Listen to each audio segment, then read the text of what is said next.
आइए दोस्तों, तो आज हम शुरू करेंगे अपना नेक्स्ट टॉपिक और वो है हमारा मेडिकल टर्मिनेशन ऑफ प्रेगनेंसी। ठीक है, तो देखिए इस टॉपिक के अंदर क्या है। इंटरनेशनल और voluntary termination of pregnancy before full term is called medical termination of pregnancy. मतलब ये जो प्रेगनेंसी को टर्मिनेशन ऑफ प्रेगनेंसी मतलब प्रेगनेंसी को ख़त्म करना। ठीक है, कोई प्रेग्नेंट हो गया कोई वुमेन, अब उस प्रेगनेंसी को हमें ख़त्म करना है, तो वो ख़त्म करने को ही क्या बोलते हैं, मेडिकल टर्मिनेशन ऑफ प्रेगनेंसी। ठीक है, यानी फुल टर्म यानी पूरा डेवलप होने से पहले ही उस प्रेगनेंसी को ख़त्म कर दिया जाए। यानी जो भी बेबी यूट्रस के अंदर आ गया है या डेवलप हो रहा है उसको ख़त्म करना क्या कहलाता है, medical termination of pregnancy. Short में बोलते हैं एमटीपी, या फिर इसी को बोलते हैं एबॉर्शन। ठीक है, एबॉर्शन मतलब वही कि कोई प्रेग्नेंट वुमेन हो गई है, अब उस बच्चे को ख़त्म करना, किल करना, वही कहलाता है एबॉर्शन या फिर मेडिकल टर्मिनेशन। क्लियर हुआ। अब देखिए कुछ आंकड़े दे रखा है हमारे सामने। Nearly 45 to 50 million MTPs are performed in a year all over the world. Clear हुआ। जो देखिए 45 से 50 मिलियन यानी कि जो बच्चे होते हैं उनको मार दिया जाता है हर साल। ठीक है, यूट्रस में ही। Accounts to 1/5 of the total number of conceived pregnancy in a year. मतलब एक साल में जितने भी वुमेन प्रेग्नेंट होते हैं उनमें से लगभग ये जो आंकड़े हैं ये कितने हैं, 1/5 है। ठीक है, ये यानी 5वें हिस्से का एक हिस्सा केवल यूट्रस में ही मार दिया जाता है प्रेगनेंसी के टाइम पे। Obviously MTP means medical termination of pregnancy, या शॉर्ट में आप एक वर्ड में जो हम नॉर्मल भाषा में जानते हैं वो कहलाता है abortion. Has a significant role in decreasing the population. ठीक है, ये भी एक तरीके का कहीं ना कहीं पॉपुलेशन को डिक्रीज करने में हेल्प करता है। क्लियर हुआ। फिर आगे देख क्या कह रहा है, it is not meant for that purpose. मतलब पॉपुलेशन तो कम करता है लेकिन ये पॉपुलेशन को ख़त्म करने के लिए नहीं बना है। ठीक है, समझ में आया। तो कहीं ना कहीं देखिए ये कुछ बातें तो है, हाँ पॉपुलेशन तो ख़त्म करता है लेकिन ये इस चीज़ के लिए नहीं है। ये कुछ वैसा ही है कि पॉपुलेशन ख़त्म करना है तो अपने देश की सारे जनता मार दो, अपने आप पॉपुलेशन ख़त्म हो जाएगा। तो ये ऐसा नहीं हो सकता है। ठीक है, तो वही कह रहा है ये भी जो तरीका बना है ठीक है, लेकिन ये पॉपुलेशन कम करने के लिए नहीं बना है। क्लियर हुआ। ये कुछ और चीज़ के लिए बना हुआ है, तो आइए देखते हैं वो क्या है। अब कह रहा है whether to accept legalise MTP और not is being debate upon in many countries due to emotional, ethical, religious and social issues involved in it। अब कह रहा है बहुत सारे कंट्री में कि ये चीज़ लीगली एक्सेप्ट है या नहीं।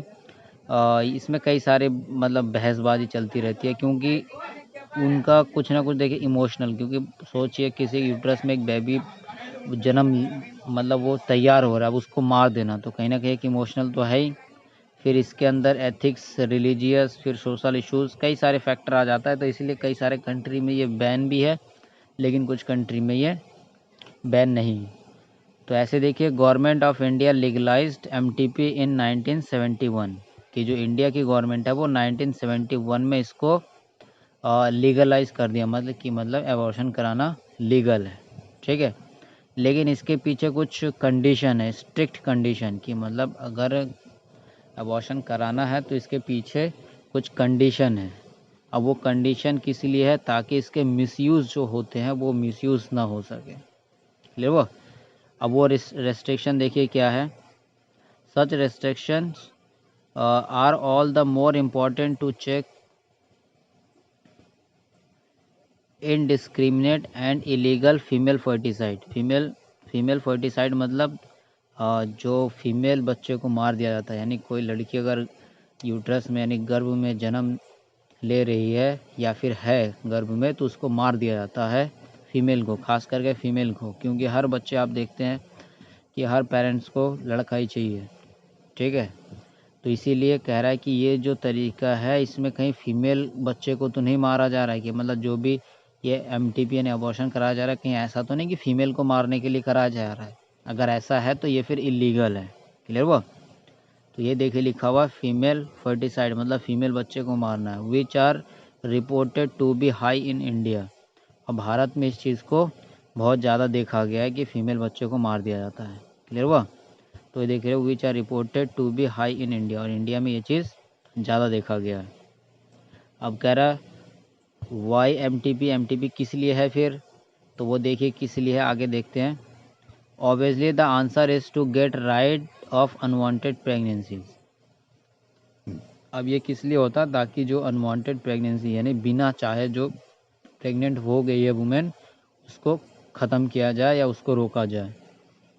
अब वो किस लिए हो सकता है, either due to casual unprotected intercourse, कि अगर कोई बिना प्रोटेक्शन के ही अगर इंटरकोर्स किया गया हो, ठीक है, और वुमेन प्रेग्नेंट हो गई हो, तो उसको रोकने के लिए, या फिर जो कॉन्ट्रासेप्टिव यूज़ किया है उसका फेल हो जाना, ठीक है, कॉन्ट्रासेप्टिव के फेल होने के कारण अगर प्रेग्नेंट हो गई तो उसको रोकने के लिए, या फिर रेप के टाइम पे, ठीक है किसी अगर फीमेल का रेप हो गया है और कहीं ना कहीं वो प्रेग्नेंट हो गई तो उसको रोकने के लिए भी इस एमटीपी का यूज़ लीगली है।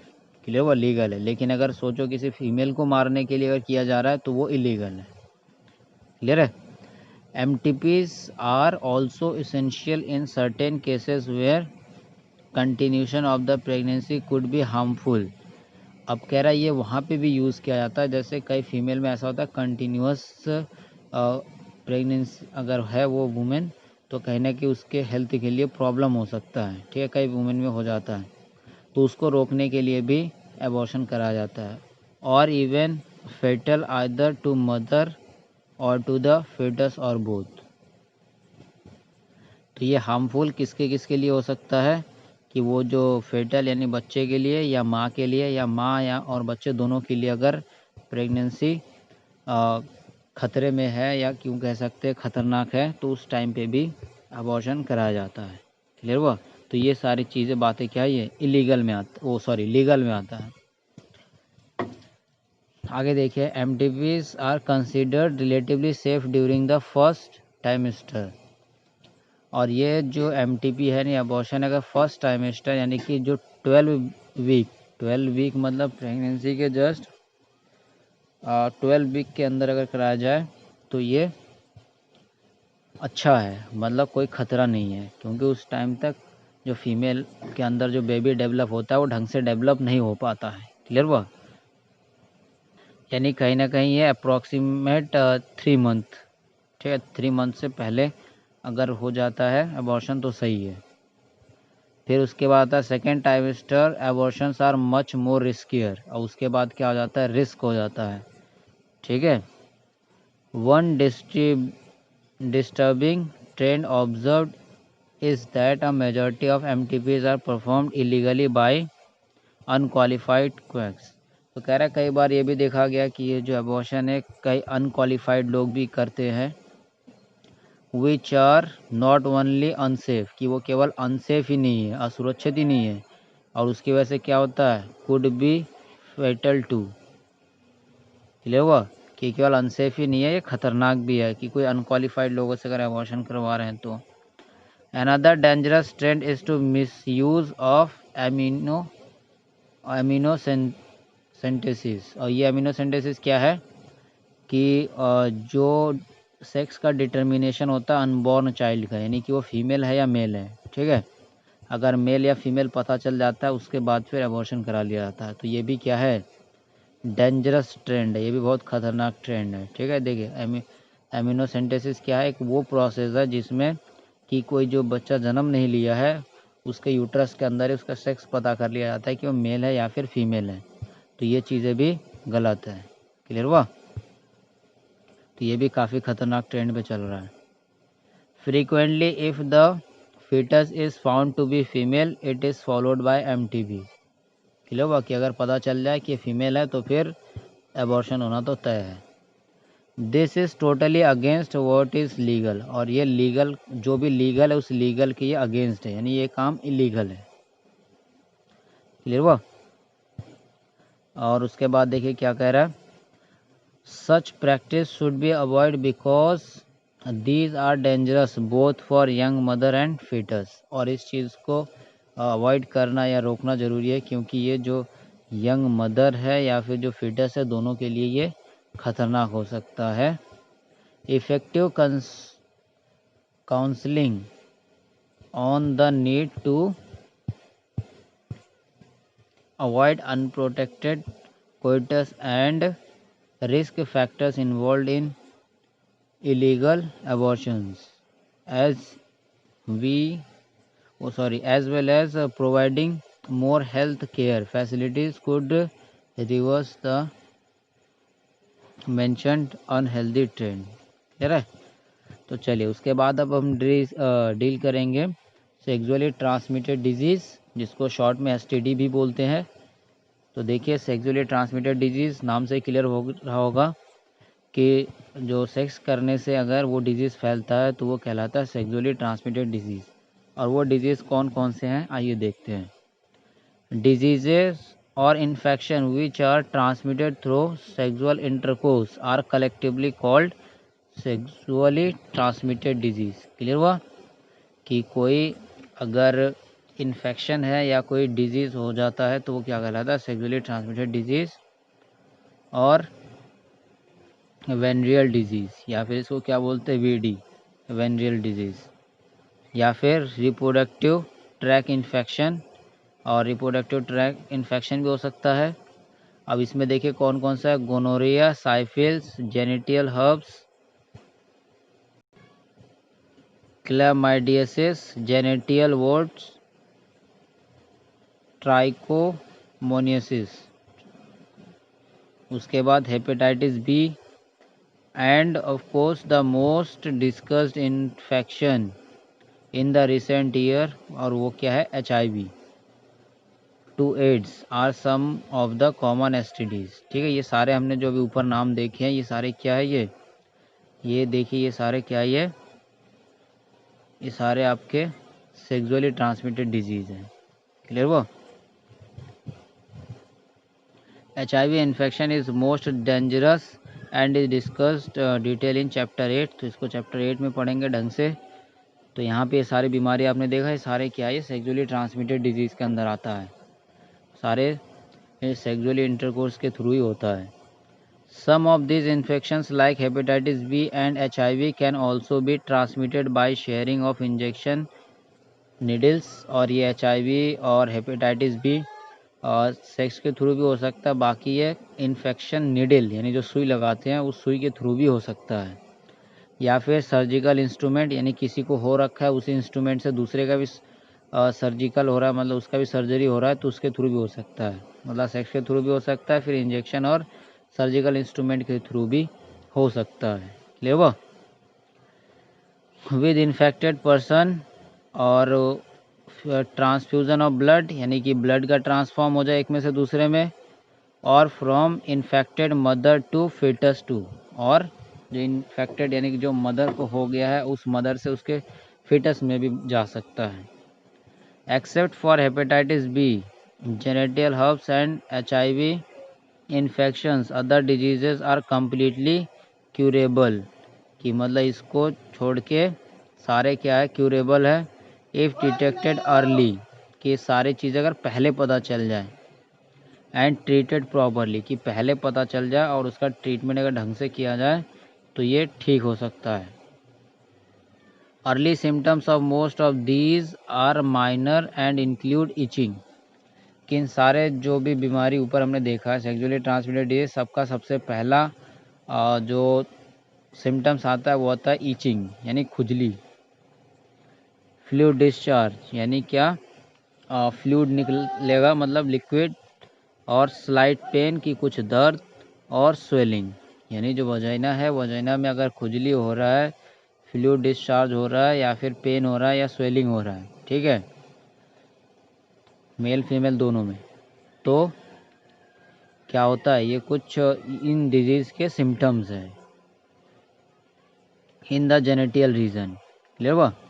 इन्फेक्टेड फीमेल्स में often be asymptomatic and hence may remain undetected for long, कि कह रहा किसी अगर फीमेल को इन्फेक्शन हो गया है तो वो एसिम्टोमेटिक मतलब उसमें कोई सिम्टम्स हो सके तो नहीं दिखेगा। एसिम्टोमेटिक मतलब कोई सिम्टम नहीं दिखेगा, मतलब ये जो भी ऊपर सिम्टम दे रखा है खुजली, दर्द, स्वेलिंग मतलब फूल जाना, ये सब चीज़ें नहीं दिखेगा। क्लियर हुआ। लेकिन फिर भी वो क्या हो सकता है, उसके अंदर हो सकता है रिमेन अनडिटेक्टेड फॉर लॉन्ग, जो कि लंबे समय तक पता नहीं चला है, लेकिन फिर भी उसके अंदर वो हो सकता है वो बीमारी, इन्फेक्शन। एब्सेंस और less significant symptoms in the early stages of infection and the social stigma attached to STDs deter the infected person for going for timely detection and proper treatment। Clear हुआ कि उसको मतलब जाना चाहिए doctor के पास और अच्छे से ट्रीटमेंट लेना चाहिए, क्योंकि ये सब डिजीज़ ऐसा है कि हम लोगों से फिर बता भी नहीं सकते, तो कई सारा मैटर इसमें आ जाता है। तो ये सब को हमें अवॉइड करते हुए जाके प्रॉपर ट्रीटमेंट लेना चाहिए। This could lead to complication later, अगर ऐसा नहीं किया तो देर हो जाएगा, तो ये कॉम्प्लिकेशन हो जाएगा, मतलब बहुत गंभीर हो जाएगा, जिसके बाद फिर ट्रीटमेंट मुश्किल हो सकता है। Which include pelvic inflammatory disease, और इसका शॉर्ट फॉर्म है PID, abortions, still births, ectopic pregnancies, infertility और even cancer of the reproductive tract. तो दिख रहा है आपको ये क्या क्या हो सकता है, कि अगर देर हो गया तो ये सारी प्रॉब्लम्स हो सकती है।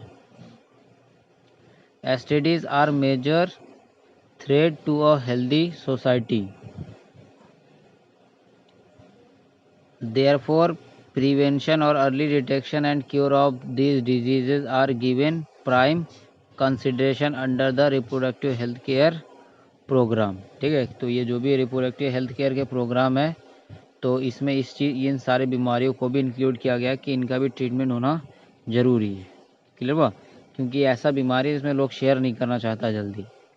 दो all the persons are vulnerable to this infection, their incidence are reported to be very high among person in the age group 15 to 24। तो ये जो 15 to 24 वाले एज ग्रुप है, इन लोगों में काफ़ी देखा गया ये जो बीमारी है, इनके रिपोर्ट के। The age group to which you belong there is no reason to panic because prevention is possible. तो कह रहा कोई भी एज ग्रुप में है आप, डरने की कोई बात नहीं है, इसके प्रिवेंशंस है, यानी इसको रोकने के तरीके हैं, इसको इलाज है, इसके कोई डरने वाली बात नहीं है। One could be free of this infections by following the simple principal given below. तो कह रहा है ये जो भी ऊपर बीमारी है, तो इनसे बचने के लिए कुछ सिंपल उपाय है, उन उपायों को करके बचा जा सकता है। ठीक है, अब वो देखिए क्या है। Avoid sex with unknown partners, multiple partners. कह रहा है कोई भी अनजान लोगों के साथ सेक्स नहीं करना चाहिए, या बहुत सारे लोगों के साथ नहीं करना चाहिए। क्लियर हुआ, क्योंकि लोग करते हैं अपने जेनिटल सेटिस्फेक्शन के लिए, तो ऐसा नहीं करना चाहिए, तो इससे इन बीमारियों के होने के चांसेस हैं। या फिर और क्या है, अगर करते भी हैं तो क्या करना चाहिए, always use condoms during coitus. Clear हुआ, क्या करते भी है तो कॉन्डोम का यूज़ करना चाहिए। इन केस ऑफ डाउट, कि अगर कोई मान लीजिए फिर भी अगर कोई डाउट होता है, one should go to a qualified doctor for early detection. ठीक है, मान लीजिए इन सब के बावजूद भी अगर हो जाता है या कोई डाउट होता है, तो आपको प्रॉपर क्वालिफाइड डॉक्टर के पास जाना चाहिए। Get complete treatment if diagnosed with disease, और अगर डिजीज़ सच में हुआ है तो प्रॉपर ट्रीटमेंट लेना चाहिए। क्लियर हुआ। फिर उसके बाद हमारे पास जो नेक्स्ट टॉपिक है वो है इनफर्टिलिटी। तो इनफर्टिलिटी मीन्स कि फर्टाइल नहीं हो सकता, यानी कि फर्टिलाइजेशन नहीं हो सकता। तो आइए फटाफट अंदाज में इस टॉपिक को भी ख़त्म करते हैं, उसके बाद हमारा चैप्टर ख़त्म हो जाएगा। तो आइए देखते हैं क्या है इस इनफर्टिलिटी के अंदर।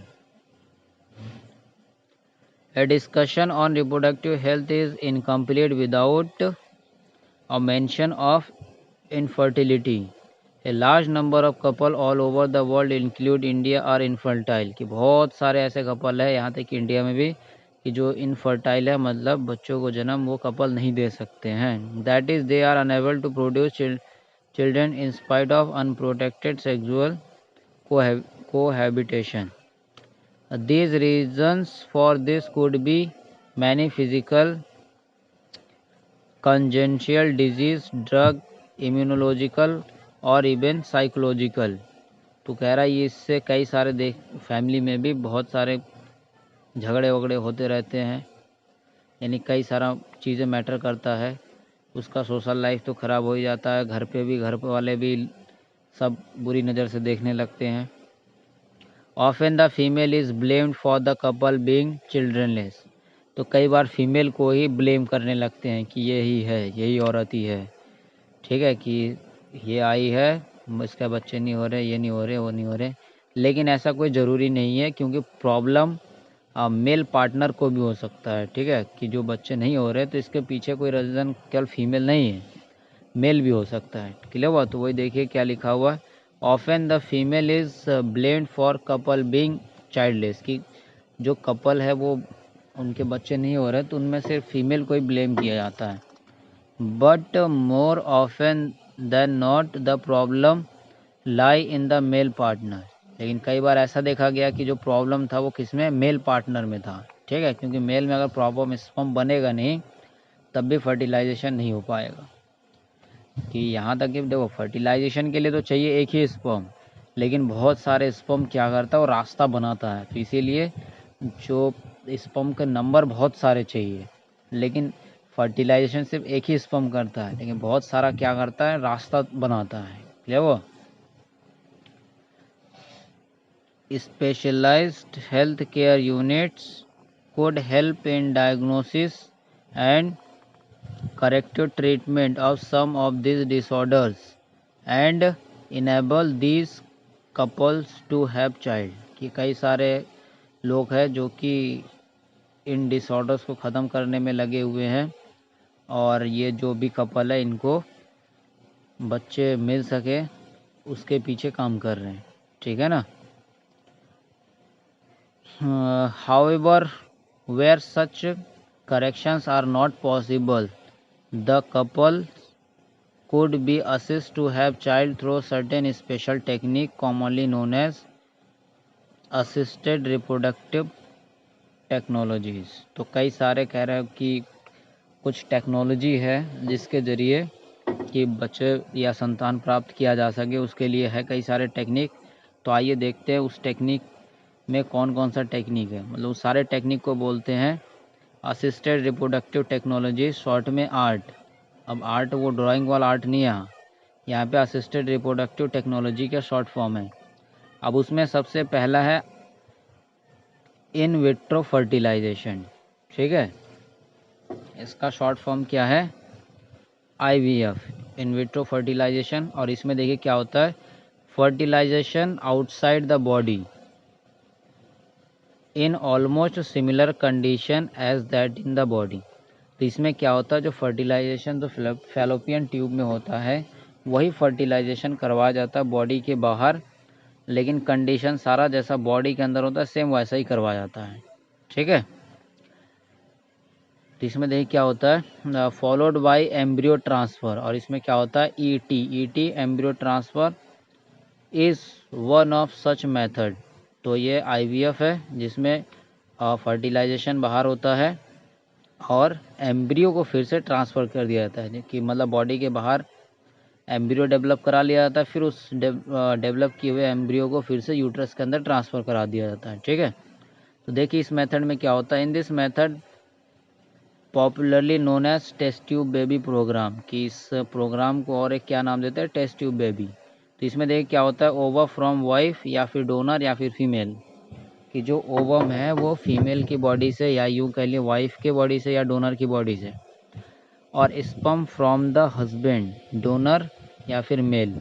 क्लियर हुआ? यानी वाइफ की बॉडी से ओवम को कलेक्ट किया जाता है और हस्बैंड की बॉडी से स्पर्म को कलेक्ट किया जाता है, and are induce to form zygote under simultaneous condition in the laboratory. Clear हुआ? और लैब के अंदर उस जो स्पर्म और ओवम को मेटिंग कराया जाता है, उसके बाद वो क्या बन जाता है, जायगोट, यानी सेम वैसा ही जैसा फैलोपियन ट्यूब के अंदर जायगोट बनता है। द जायगोट और early embryo with up to 8 blastomeres. Clear हुआ? याद है ना, वो जायगोट से ब्लास्टोमर बनता है, और वो कौन सा, 8 सेल तक। Could then be transferred into the fallopian tube, और इसको क्या करते हैं, ये जो जाइगोट बन गया 8 ब्लास्टोमर वाला स्टेज का, इसको उठा के ट्रांसफ़र करा देते हैं फैलोपियन ट्यूब में, और इस प्रोसेस को क्या बोलते हैं, GIFT, zygote intra fallopian transfer. यानी जाइगोट को जो ट्रांसफ़र कराते हैं फैलोपियन ट्यूब में, वो भी 8 वाले स्टेज, 8 ब्लास्टोमर। अब ये चीज़ अगर पीछे आपने पढ़ रखा होगा तो आपको याद होगा कि ब्लास्टोमर क्या होता है। तो उसके बाद उसको ट्रांसफ़र कर दिया जाता है फैलोपियन ट्यूब में, and embryo with more than 8 blastomere into the uterus, और उसके बाद 8 से अगर ज़्यादा हो गया तो उसको यूट्रस में ट्रांसफ़र किया जाता है, ठीक है। और इसको शॉर्ट में क्या बोलते हैं, IUT, इंट्रा यूट्राइन ट्रांसफ़र। यानी 8 तक अगर है तब तो उसको फैलोपियन ट्यूब में, अगर 8 से ज़्यादा हो गया तो फिर उसको हम करा देते हैं यूट्रस में, ठीक है, to complete its further development, उसके आगे के डेवलपमेंट के लिए फिर उसको यूट्रस में ट्रांसफ़र कर देते हैं या फिर फैलोपियन ट्यूब में। Embryos formed by in vivo fertilization also could be used for such transfer to assist those female who cannot conceive, ठीक है। चलिए आगे देखिए और क्या प्रोसीजर है। Transfer of ovum collected from donor into the fallopian tube of another female who cannot produce one but can produce suitable environment for fertilization and further development is another method attempt। Clear हुआ। जैसे कुछ female है जिनमें ovum नहीं बनता है, clear हुआ, तो क्या करते हैं कि कोई दूसरा फीमेल जिसमें ओवम बनता है उसमें से कलेक्ट करते हैं ओवम को, ठीक है। तो देखिए ओवम कलेक्ट होता है एक फीमेल से, क्लियर हुआ। तो इस प्रोसेस के बोलते हैं गैमेट इंट्रा फैलोपियन ट्रांसफ़र, यानी गैमेट की फॉर्म में। वहाँ ऊपर क्या कर रहे थे, जाइगोट की फॉर्म में ट्रांसफ़र कर रहे थे, यानी टेस्ट ट्यूब में क्या कर दिया, एक में से ओवम निकाला, दूसरे में से और उसी के हस्बैंड में से स्पर्म निकाला, दोनों को मेटिंग कराया, जाइगोट बन गया। अब जाइगोट को ट्रांसफ़र कराते थे, लेकिन यहाँ पे क्या कराएंगे, गैमेट को, यानी एक फीमेल में से ओवम को लेके दूसरे फीमेल जो कि एक प्रॉपर इन्वायरमेंट प्रोवाइड करा सकता है डेवलपमेंट के लिए, ठीक है। जैसे जो फीमेल को बच्चा चाहिए, अब वो उसके यूट्रस में प्रॉपर इन्वायरमेंट तो है डेवलपमेंट के लिए, लेकिन ओवम नहीं बन रहा है, तो किसी थर्ड पर्सन से लेते हैं ओवम, उस ओवम को लेके ट्रांसफ़र करा देते हैं, ठीक है। देखिए वही लिखा हुआ, of another female who can not produce one, कि जो ओवम को प्रोड्यूस नहीं कर सकता है, लेकिन but can produce suitable environment, लेकिन वो इन्वायरमेंट प्रोड्यूस करा सकता है फर्टिलाइजेशन के लिए एंड फर्दर डेवलपमेंट, कि इस फीमेल के अंदर फर्टिलाइजेशन भी हो सकता है, डेवलपमेंट भी हो सकता है, लेकिन ओवम नहीं हो सकता, क्लियर हुआ। चलिए आगे देखते हैं। Intracytoplasmic sperm injection is another specialized procedure to form an embryo in the laboratory in which sperm is directly injected into the ovum, ठीक है। और ये तो एक दूसरा गैमेट ट्रांसफ़र हो गया। फिर और एक क्या प्रोसीजर, इंट्रासाइटोप्लाज्मिक स्पर्म, यानी स्पर्म को उठा के इंजेक्शन के थ्रू ओवम के ऊपर ट्रांसफ़र करा देते हैं, क्लियर हुआ। स्पर्म को ध्यान दीजिएगा, स्पर्म की बात करें, स्पर्म को उठा के ट्रांसफ़र करा देते हैं। और इसमें क्या था कि ओवम को एक फीमेल से दूसरे फीमेल, और इसमें क्या होगा कि जो स्पर्म को उठा के उस फीमेल के फैलोपियन ट्यूब, यानी उस जो भी मतलब उसका वाइफ होगा, उसके वाइफ के उस एग के ऊपर ट्रांसफ़र करा देते हैं, ठीक है। तो ये देखिए एग मतलब वही ओवम के ऊपर डायरेक्टली इंजेक्ट कर दिया जाता है। Infertility cases either due to inability of the male partner to inseminate the female or due to very low sperm counts in the ejaculates। तो ये प्रोसेस कब अपनाया जाता है कि जब कोई भी जो मेल पार्टनर है इंसेमिनेट नहीं कर पाते हैं, ठीक है, कि मतलब उसमें सीमेन निकल नहीं रहा, स्पर्म बहुत कम निकल रहा है, या फिर वेरी लो स्पर्म काउंट, अगर निकल भी रहा है तो इजैकुलेशन के टाइम पे बहुत कम निकल रहा है, जो कि वहाँ फैलोपियन ट्यूब तक पहुँचने के लिए सफिशिएंट नहीं है। could be corrected by artificial insemination technique। और आर्टिफिशियल इंसेमिनेशन मतलब इंस्ट्रूमेंट के थ्रू इंसेमिनेशन कराते हैं, मतलब वही इंजेक्शन से लेके वोम के ऊपर सिक्रेट कराते हैं, तो ये टेक्निक कहलाता है आर्टिफिशियल इंसेमिनेशन। ठीक है, तो ये जो भी ये प्रोसेस है इंट्रासाइटोप्लाज्मिक स्पर्म इंजेक्शन, ये कब कराया जाता है? जब या तो इंसेमिनेशन होता नहीं, या होता भी तो बहुत कम होता है उस कंडीशन में। In this technique the semen collected either from the husband or healthy donor is artificially introduced into the vagina or into the uterus of the female। ठीक है, तो ये हो गया इंसेमिनेशन। इसमें क्या क्या आता है, ये जो लेके फिर इसको डायरेक्ट यूट्रस में ट्रांसफ़र कर देते हैं, यूट्रस में या फिर वजाइना में। क्लियर हुआ? तो दोस्तों इस तरीके से हमारा चैप्टर 4 ये भी ख़त्म हो गया है, और उसके बाद फिर आपसे मिलेंगे नेक्स्ट चैप्टर में एक नई एनर्जी के साथ। तो तब तक के लिए हंसते रहिए, मुस्कुराते रहिए, आगे बढ़ते रहिए, पढ़ते रहिए। ठीक है, और साथ में हमारा चैनल भी सब्सक्राइब करके हमें भी आगे बढ़ाते रहिए। जय हिंद।